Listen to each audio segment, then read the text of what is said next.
Hi, I'm Colleen. I work for Mishler's Florists and Greenhouses. I'm the herb manager and container designer.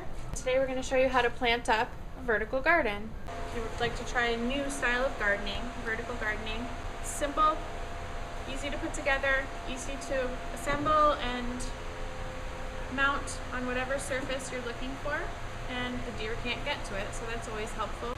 If you have just a small space to garden, this is good because you can tack it up just about anywhere. This is a 10-cell unit, and as you can see, they're on an angle.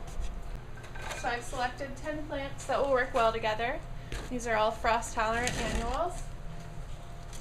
You can use anything. I've selected phlox, annual phlox, another pink lady phlox, diascia, nemesia, osteospermum daisies, and some pansies. The first thing you'd want to do is wet up your soil a little bit so you don't have dust flying everywhere. It just makes it a little easier to work with. Give your plants a little shot of water. You don't need much soil to get started, just a little bit in the bottom of each cell so that the roots have something to grab onto. A little bit of a slow release fertilizer if you desire. And then you can start planting. You set aside the tags and hold on to those so you know what you planted. You can knock off any extra soil that's on there. Just try not to disturb the roots. And since they're wet, they squish easily. You don't want to compact the soil while you're planting it, but you have to get it in there firmly. Plant it out, or you can be spontaneous with it. These have a decent amount of root structure. They're ready to be planted out. That's perfect. You can gently squeeze the root ball without damaging the roots, and then it'll slide into there a little more easily.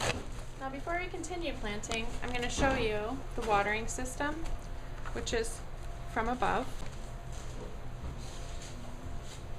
You just feed water right through there, and then it trickles down through the root zone and absorbs as needed.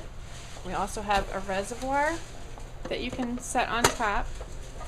You fill that, and then it drips down through there. This is another variety of phlox, which is a nice cold tolerant and drought resistant plant, which is unusual to find both of those qualities in a plant. It's a little tight squeeze when you're using the 4-inch plants. You can go smaller. All of these are plug size plants. This is another osteospermum daisy, which is a compact variety, so it doesn't get huge and leggy. It stays small and branchy, which is perfect for these. These long branchy ones are good because you can train them through. And fill in with the soil, and you just top it off, press it down lightly. No need to cram it in there. And just go down the line to each cell, separate the plants. You can see the 1, 2, 3, 4. I'm gonna just top those off. When you're first planting them, you want to water them in on the surface. I would go in and trim off anything that's hanging out.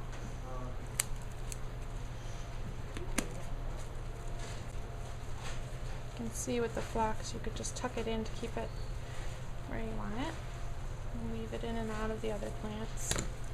And pretty much that's it. And then you're ready to install it. So here we have a finished unit. This is stacked double high, and you can see how simple this is to assemble, to install. It has a bracket that mounts to a fence or a wall, anywhere you're wanting to put it. The unit slides on and off. And the planted unit will weigh approximately 15 pounds. This is when you would drop your reservoir in. It sits right up there. You want to have your plants eventually growing up so you don't have to look at the reservoir. And this is the bracket that you use. You just need to get the proper hardware for whatever material you're mounting to. So if it's concrete, you want to use masonry screws. If it's wood, you want to use wood screws. On this wall, we have a 45 cell unit, which mounts the same way. The cells are a little bit smaller. You can see we planted with our sale perennials, pansy packs, and plugs of begonias. Lastly, you can install this unit with a frame. As you can see, there's a wooden frame accessory that goes along with the 10 cell unit. If you need any help getting started, the garden shop workers are here to walk you through it and help you select plants and anything else you might need.